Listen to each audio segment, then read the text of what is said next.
Vaishali with Sanskar Teaching, and in this video I'm going to show you a hack to get your papri to roast perfectly. If you're Gujarati or Desi, you know how much we love our afternoon tea, afternoon chai, and for us Gujarati people we try to have papri. This is made out of rice flour and all the little spices and things you see in there. There's cumin and green chilies and all the goodness.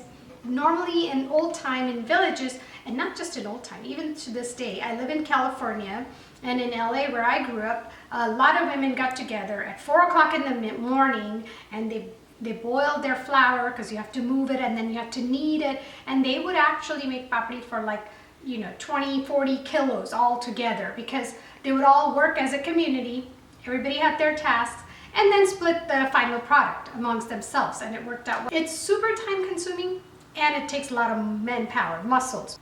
Once you're boiling the rice flour, and to actually move it without having too much water in it, it takes a lot of effort. Luckily, nowadays I found somebody that actually makes this at their house in Texas, and she ships it out. And when she ships them, they're semi-cooked, so they're kind of wet. So when you get them, you have to lay them out in the sun, because the way they're made is it's boiled flour, kneaded, the dough, you make the roti or the round shape, and then you have to let them sun dry.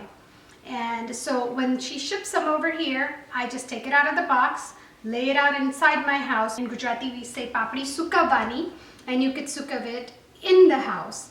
And back in India when I was growing up, one of the things we did in winter times when I went to visit my grandma and grandpa in their gam or village is we would all gather, the children gathered around a chulo. Chulo is like a makeshift stove with 3 bricks and then the fire in the middle. And when the fire went out, the devta or the coals were hot, they actually roasted this on there. And the flavor of this roasted on coal, it's completely different than the way we do it now. But we don't have coal, so we're gonna make do with what we have. The best way to get a good roasted papri is you stick it in the microwave for 45 seconds, or you could do it 30 on one side and 30 on the other side.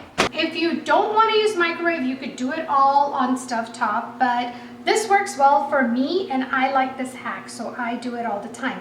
One of the things we like eating papris with is our kathol, or in Surti families we say bafru, which means things like mung beans, aradni dal, all the lentil types of legumes. When you take it out, you're gonna head on over to your stovetop, and normally people use a tong or a chipio. I'm one of those crazy people that can use my hands by the fire, and so I do. It's pretty cooked, right? Like I said, make sure when you use it, you could turn it on and use a chipio. I'm just gonna grab mine to show you what a chipio looks like. It's like a tong, right? And you could use that, or slowly you just roast it on the open fire. The key is you have to keep turning it.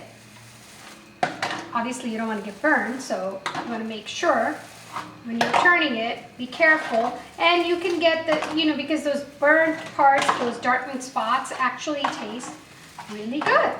And so it almost is like getting your papri done on a stovetop. But now that it was fully cooked, your chances of you getting it burned are a lot less. So there you have it. This is your papri hack. Be sure to like and comment below and let me know what hacks do you use at home for making your papri.